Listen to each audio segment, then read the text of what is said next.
ഇന്ന് നല്ല ഹെൽത്തിയായ എളുപ്പത്തിൽ ഉണ്ടാക്കാൻ പറ്റുന്ന അതേപോലെ ടേസ്റ്റിയായൊരു ഈവനിങ് സ്നാക്സ് ഉണ്ടാക്കാം. ഇതിനു വേണ്ടി ഒരു റോബസ്റ്റ പഴം ഇതേപോലെ ഉടച്ചെടുക്കാം. പഴയ കാലത്ത് സാധാരണ എല്ലാ വീടുകളിലും ഉണ്ടാക്കുന്ന ഒരു സ്നാക്സാണിത്. പക്ഷെ അന്ന് ചെറുപഴമായിരുന്നു ഇതിനു വേണ്ടി എടുക്കുന്നത്. റോബസ്റ്റ ആയാലും നല്ല ടേസ്റ്റ് തന്നെയാണ്. പഴം ഇതുപോലെ നന്നായി ഉടച്ചെടുക്കാം. ഇത് മിക്സിയിലൊന്നും ഇട്ടടിക്കാൻ പാടില്ല, ഇതുപോലെ തന്നെ ഉടച്ചെടുക്കണം. മധുരത്തിന് വേണ്ടി 2 അച്ച് ശർക്കര ചീകിയതും കൂടി ഇട്ട് കൊടുക്കാം. ഇത് കല്ലുമണ്ണൊന്നും ഇല്ലാത്ത നല്ല ശർക്കരയാണ്. ഇനി ഇത് മിക്സ് ചെയ്തെടുക്കാം. പഴവും ശർക്കരയും കൂടി മിക്സ് ചെയ്തെടുക്കാം. ശർക്കര പാനിയാക്കി വേണ്ടിയെങ്കിലും ഒഴിക്കാം, പക്ഷേങ്കിൽ ഇതുപോലെ ഇങ്ങനെ ഉടച്ചെടുക്കുമ്പോൾ അതിന് പ്രത്യേക ഒരു ടേസ്റ്റ് ആയിരിക്കും. പഴവും ശർക്കരയും കൂടി മിക്സ് ചെയ്തെടുത്തിട്ടുണ്ട്. ചെറിയ ചെറിയ ശർക്കരേൻ്റെ പീസ് ഉണ്ടാവും, സാരമില്ല, അതങ്ങനെ തന്നെ നിന്നോട്ടെ. ഇതിലേക്ക് 1 കപ്പ് ഗോതമ്പ് പൊടിയും കൂടി ഇട്ട് കൊടുക്കുന്നുണ്ട്. ഇനിയിപ്പോൾ ഗോതമ്പ് പൊടിക്ക് പകരം അരിപ്പൊടി വേണ്ടിയെങ്കിൽ അങ്ങനെയോ എടുക്കാം. 1 ടേബിൾ സ്പൂൺ റവയും കൂടി ഇട്ട് കൊടുക്കാം. മധുരം ബാലൻസ് ചെയ്യാൻ വേണ്ടി 2 നുള്ളു ഉപ്പും കൂടി ഇട്ട് കൊടുക്കുന്നുണ്ട്. ഇനി ഇതെല്ലാം കൂടി മിക്സ് ചെയ്തെടുക്കാം. റവയും കൂടി ഇടുമ്പോൾ ഇത് നല്ല കട്ടിയായി ക്രിസ്പി ആയിട്ട് വരും. അതിന് വേണ്ടിയാണ് റവ ഇടുന്നത്. ഇത് നല്ല ടേസ്റ്റ് ആയിരിക്കും കഴിക്കാൻ വേണ്ടി. പഴവും ശർക്കരയും ഗോതമ്പ് പൊടിയും കൂടി മിക്സ് ചെയ്യുമ്പം തന്നെ നല്ലൊരു മണമായിരിക്കും. എനിക്കിത് നല്ല ഇഷ്ടമാണ്. നിങ്ങൾക്കിത് ഇഷ്ടമാണോ എന്ന് പറയണേ. ഇനി ഇത് കൈവച്ച് കുഴച്ചെടുക്കുക. ഇത് ഇങ്ങനെ കുഴച്ചെടുക്കാൻ പറ്റില്ല, കുറച്ച് വെള്ളവും കൂടി ഒഴിക്കണം. ഇതിന് 2 പഴം എടുത്തിട്ടുണ്ടെങ്കിൽ കറക്റ്റാവും. ഞാൻ 1 പഴം മാത്രം എടുത്തത് കൊണ്ടാണ് ഇതിന് കുറച്ചും കൂടി വെള്ളം ഒഴിക്കേണ്ടി വരുന്നത്. 1 കപ്പ് ഗോതമ്പ് പൊടി എടുക്കുമ്പോൾ 2 റോബസ്റ്റ പഴം എടുത്താൽ പിന്നെ എക്സ്ട്രാ വെള്ളം ചേർക്കേണ്ടി വരില്ല. ഗോതമ്പ് പൊടി ഇതേപോലെ കുഴച്ചെടുത്തിട്ടുണ്ട്. ഇനി ഇത് 10 മിനിറ്റ് റെസ്റ്റ് ചെയ്യാൻ വേണ്ടി വെക്കാം.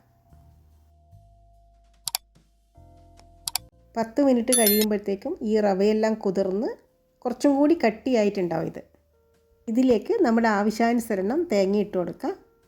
ഫ്രഷ് തേങ്ങ ഇടുമ്പോൾ ആയിരിക്കും ഇതിന് കുറച്ചുകൂടി ടേസ്റ്റ്. എനിക്കിവിടെ അതുപോലെ തേങ്ങ കിട്ടാത്തത് കൊണ്ടാണ് ഞാൻ ഡെസിഗേറ്റ് കോക്കനട്ട് ഇട്ടിട്ടുള്ളത്. തേങ്ങയും കൂടിയിട്ട് ഇത് മിക്സ് ചെയ്തെടുക്കുക. ചിരകിയെടുത്ത ഫ്രഷ് തേങ്ങയാണെങ്കിൽ പിന്നെ എക്സ്ട്രാ വെള്ളം ഒഴിക്കേണ്ട ആവശ്യം വരില്ല. ഈ തേങ്ങേൻ്റെ തന്നെ നനവുണ്ടാവുമല്ലോ, അത് മതിയാവും.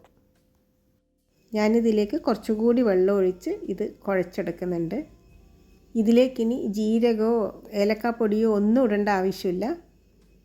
പഴവും തേങ്ങയും ശർക്കരയും കൂടി മിക്സ് ചെയ്യുമ്പം തന്നെ നല്ലൊരു മണമായിരിക്കും. ഇനി അതിന് വേറെ എക്സ്ട്രാ ഫ്ലേവറിൻ്റെ ഒന്നും ആവശ്യമില്ല.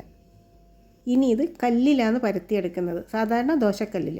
കല്ലിലേക്ക് കുറച്ച് നെയ്യോ ബട്ടറോ തടവി കൊടുക്കുക. വെളിച്ചെണ്ണ ആയാലും മതി. ഞാനിപ്പോൾ ഇതിലേക്ക് ബട്ടറാണ് തടവി കൊടുത്തിട്ടുള്ളത്. ഇനി കുഴച്ച് വെച്ച മാവില്ലേ, അതൊന്ന് കുറച്ചെടുത്ത് കല്ലിൽ പരത്താം. കയ്യിൽ കുറച്ച് വെള്ളം നനച്ച് വേണം ഇത് പരത്തിയെടുക്കാൻ. കല്ലിന് ഇളം ചൂടേ ഉണ്ടാകാൻ പാടുള്ളൂ. ഫ്ലെയിം മീഡിയത്തിലാക്കി വെച്ച് വേണം ഇത് പരത്തിയെടുക്കാൻ വേണ്ടി. കഴിഞ്ഞ വീഡിയോക്ക് ആരോ ഒരാൾ കമൻ്റ് ഇട്ടിട്ടുണ്ടായിരുന്നു, ബട്ടർ കഴിച്ചാൽ കൊളസ്ട്രോൾ വരുന്നു. ബട്ടറിലുള്ളത് നല്ല കൊളസ്ട്രോളാണ്. അത് കഴിച്ചു കഴിഞ്ഞാൽ നമുക്ക് LDL കൂടൂല. 2 മിനിറ്റ് അടച്ചു വെച്ചതിന് ശേഷം ഇത് തിരിച്ചിടാം. തിരിച്ചിടുന്നതിന് മുന്നേ ഇതിൻ്റെ മേലൂടെ കുറച്ച് നെയ്യോ ബട്ടറോ തടവി കൊടുക്കണം.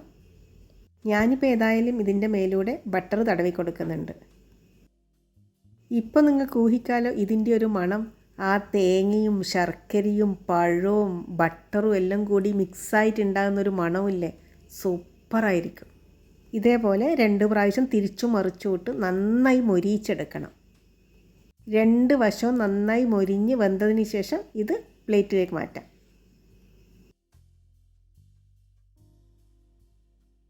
ബാക്കിയുള്ളതും കൂടി ഇതേപോലെ തന്നെ ചുട്ടെടുക്കുക. പണ്ടൊക്കെ സാധാരണ എല്ലാ വീടുകളിലും ഇങ്ങനെയൊക്കെ തന്നെയായിരുന്നു ഉണ്ടാക്കുന്നത്. എണ്ണയിൽ മുക്കിപ്പൊരിച്ച് ഉണ്ടാക്കുന്ന പലഹാരങ്ങളൊക്കെ വളരെ കുറവായിരുന്നു. ഇപ്പോഴാണ് അതൊക്കെ കൂടുതലായിട്ടും എല്ലാവരും ഉണ്ടാക്കി കഴിക്കുന്നത്. ഇതിൻ്റെ മേലൂടെയും കുറച്ച് ബട്ടർ തടവി കൊടുക്കുന്നുണ്ട്. ഇതും അതേപോലെ തന്നെ തിരിച്ചു മറിച്ചു വിട്ട് 2 വശവും മൊരിഞ്ഞതിന് ശേഷം പ്ലേറ്റിലേക്ക് മാറ്റാം. ഞാനെടുത്ത അത്രയും മാവ് കൊണ്ട് ഇതേപോലെ 2 അപ്പം മാത്രമേ ചുട്ടെടുക്കാൻ പറ്റുള്ളൂ. ഞാനിപ്പോൾ ഉണ്ടാക്കിയത് വലുതല്ലേ, ചെറുതാണെങ്കിൽ ഒരു 4 എണ്ണം ഉണ്ടാക്കാൻ പറ്റും. അപ്പോൾ ഇത്രയേ ഉള്ളൂ. നല്ല ടേസ്റ്റിയായ കല്ലിൽ പരത്തി റെഡിയായി. ദോശക്കല്ലിൽ പരത്തിയെടുക്കുന്നത് കൊണ്ടാണ് ഇതിന് കല്ലിൽ പരത്തിയത് എന്നുള്ള പേര് വന്നത്. Okay friends, bye bye. Thank you for watching.